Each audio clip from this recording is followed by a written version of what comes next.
बसून लोकांची कामं केली असती। मी आज देखील सांगतोय की राजकारणात येताना सुद्धा प्रत्येकाची भूमिका ठरलेली असते।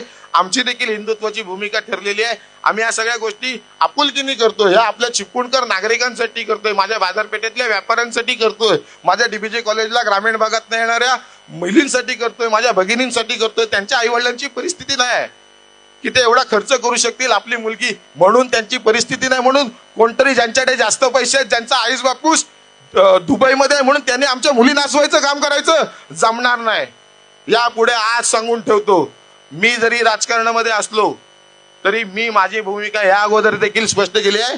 मला या अगोदर पण मुस्लिमांची मतांची गरज नव्हती, भविष्यात देखील आम्हाला निवडून येण्यासाठी मुस्लिम मतांची गरज नाही असेल आणि पडलो तरी चालेल, नाही नगरसेवक होणार, नाही त्याच्यापेक्षा पुढचं मत पडणार, पण माझ्या आई बहिणींकडे जो वाईट नजरेने बघेल, जो आमच्या गायी कापणाऱ्यांचा पाठिंबा देणारा असेल, त्यांची मतच आम्हाला नकोत। अशा प्रकारची आमची भूमिका आहे। ही भूमिका आम्ही कशासाठी घेतोय? या आपल्या चिपळूणकर नागरिकांसाठी घेतोय।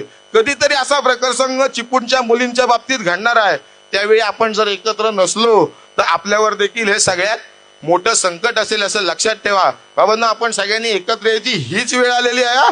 याच्यानंतर वेळ गेलेली संपत चाललेली आहे। पूर्वी चिंचनाक्यात उभं राहिल्यावर नाथपाई चौकाकडे बघितल्यावर 250 ते 300 गुढ्या दिसायच्या।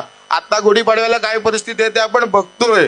आता जर आपण या विषयात हात घातला नाही, आपण या विषयात लक्ष घातलं नाही तर भविष्य हे आपलं कठीण होऊन जाणार आहे। त्यामुळे आपल्यासारख्या लोकांनी पुढे यायची हीच वेळ आहे आणि मला वाटतं की आपण जर एकत्र आलो नाही तर भविष्यात देखील अशा पद्धतीने बरेच आक्रमण होणार आणि अशा वेळी जर पोलीस प्रशासन मदत करत नसेल तर आम्ही पण संयम बाळगतो। कोकणातील प्रत्येक घडामोडींचे लाईव्ह अपडेट पाहण्यासाठी आताच कोकण कटा न्यूजच्या सर्व सोशल मीडियाच्या प्लॅटफॉर्मला लाईक, फॉलो आणि सबस्क्राईब करा।